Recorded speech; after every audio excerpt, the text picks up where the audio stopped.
আমাদের ভালো হওয়ার সুযোগ এসেছিল, কিন্তু মাসুদরা কখনো ভালো হয় না।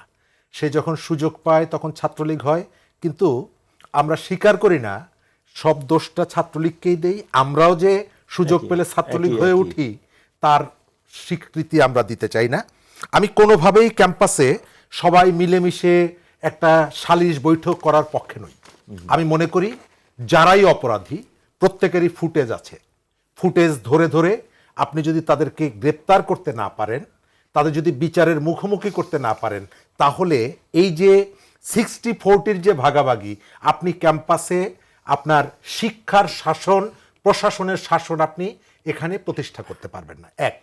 দ্বিতীয় জায়গাটা, আমাদের হলগুলোতে অবস্থার পরিবর্তন হলেও সংস্কৃতির কি পরিবর্তন হয়েছে? দুদিন আগে দেখলাম ডাকসুর 2 নেতা তারা এসে পরিবাগে কয়েকজন ওই যে তৃতীয় লিঙ্গের সাথে কি ধরনের কতগুলো ভিডিও বেরিয়েছে। আমি যদি ধরেও নিই যে তারা এখানে আইনের শাসন প্রতিষ্ঠা করতে এসেছিল, তো কোথায় ক্যাম্পাস আর কোথায় পরিবাগের কি বলে ওই যে ওভারব্রিজ? এইখানে আইনের শাসন প্রতিষ্ঠা করার অধিকার তাদেরকে আসলে কে দিয়েছে? আর টাকা ছাড়া আইনের শাসন টাকা প্রতিষ্ঠা ছাড়া করতে আইনের গেছে শাসন হয় কেন? নাকি? এবং এর ভেতর থেকে এই যে আমরা বলি না যে ছাত্র রাজনীতির ইজ্জত, ঢাকা বিশ্ববিদ্যালয় ডাকসুর যে ইজ্জত তারা কতটুকু নিচে নামিয়ে ফেলেছে তারা ধারণাই করতে পারছে না। মানুষ এখন এগুলো নিয়ে ঠাট্টা মশকরা করে। শহীদুল্লাহ হলের এজিএস এর রুমে যে ঘটনাটা আমরা দেখলাম, বিশ্ববিদ্যালয় হলগুলোতে তার মিনিংটা কি? মিনিংটা হচ্ছে আপনি যাকে খুশি তাকে এনে এখানে থাকার সুযোগ দিচ্ছেন, এখানে রাখছেন। তাহলে বিশ্ববিদ্যালয় প্রশাসন সে কি আসলে ফাংশন করছে? আপনি বিশ্ববিদ্যালয়ের শিক্ষক জানেন, একজন হাউস টিউটরের নির্দিষ্ট দায়িত্ব আছে, সেই দায়িত্ব তারা পালন করছে না। আমরা কথায় কথায় দেখছি ভিসিকে ঘিরে ফেলা হচ্ছে। তার মানে হচ্ছে যে শক্তি প্রয়োগ করা।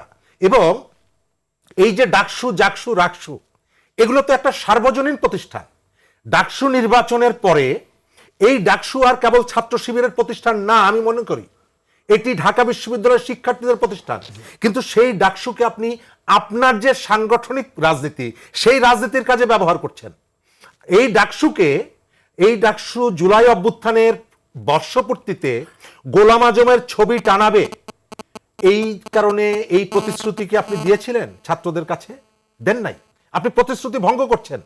এই জুলাই অভ্যুত্থানে আমরা যারা অংশগ্রহণ করেছি, অনেকেই অংশগ্রহণ করেছে, কারো ভাবনার মধ্যে ছিল যে আমরা যে বাংলাদেশটা বিনির্মাণ করব, সেই বাংলাদেশে মতিউর রহমান নিজামের ছবি টানিয়ে বলা হবে যে উনি নির্দোষ ছিলেন, উনি 71 সালে শিশু ছিলেন, এই কাদের মোল্লা সেই কাদের মোল্লা না।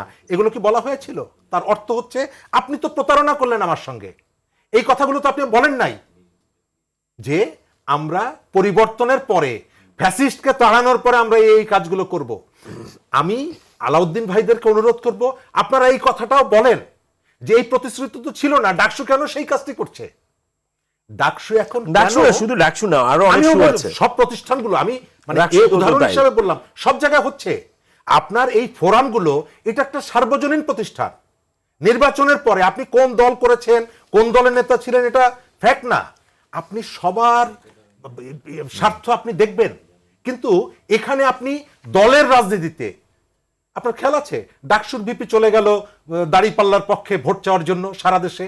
ঢাকা বিশ্ববিদ্যালয় বন্ধ হলো। ওই মুহূর্তে কি ঢাকা বিশ্ববিদ্যালয় বন্ধ করার কোনো প্রয়োজন ছিল ভূমিকম্পের নাম করে? না। আপনার সুযোগ ছিল, আপনি সেই সুযোগটাকে ব্যবহার করেছেন। সরকার এবং বিশ্ববিদ্যালয় প্রশাসন আপনার পক্ষের ছিল বলে আপনি তাকে ম্যানেজ করে একটা বাড়তি সুবিধা দেওয়ার জন্য ডাকসুর ভিপি ছাত্রনেতাদেরকে বাইরে পাঠিয়ে দিলেন। এই মানে এখন আপনি এই যে আলোচনাগুলো করছেন, এগুলো সবগুলোরই কি আউটকাম এখন আমরা ভোগ করছি? আমরা আউটকাম ভোগ করছি। আপনি জুলাইয়ের ভেতর থেকে যে শিক্ষা, সেই শিক্ষাটা নেন নাই, কেবল মুখের পরিবর্তন হয়েছে। আপনার ভেতরে সাদ্দাম আছে, আপনার ভিতরে ইনান আছে। এটা পরিবেশ পরিস্থিতি হয়নি বলে আমরা দেখতে পাচ্ছি না, এখন দেখতে পাচ্ছি। যেখানে যেটা, আমি আবার বলি যে আমি এই ঘটনার জন্য শতভাগ শিবিরকেও যেমনি দায়ী করব না, শতভাগ ছাত্র দলকেও দায়ী করব না। আমি প্রথম বলবো প্রশাসন, বিশেষ করে সরকারি প্রশাসন, বিশ্ববিদ্যালয়ের প্রশাসনের কোনো ক্ষমতা নাই। আপনি বিশ্ববিদ্যালয়ের শিক্ষক, আমরা অনেকগুলো উপাচার্যকে দেখেছি, তারা একটু গরম কথা বলতেন, কিন্তু প্রশাসনিক ক্ষমতা তার হাতে না। বিশ্ববিদ্যালয় প্রশাসনের রশি পেছনে, সেখান থেকে টানে। তারা চাইলে তাদের পথ চলে যাবে যদি শক্ত হতে চায়। আমি যাদের রক্তাক্ত দেখেছি, যাদের হাতে লাঠি দেখেছি আমি চাই তাদেরকে গ্রেপ্তার করা হবে, আমরা মিলেমিশে সালিশ করে আবার দুইজনকে বসিয়ে দিব, এর ভেতর থেকে আপনি ক্যাম্পাসে আইনের শাসন যে প্রতিষ্ঠা আমি করতে এই পারেন। জায়গাটা থেকে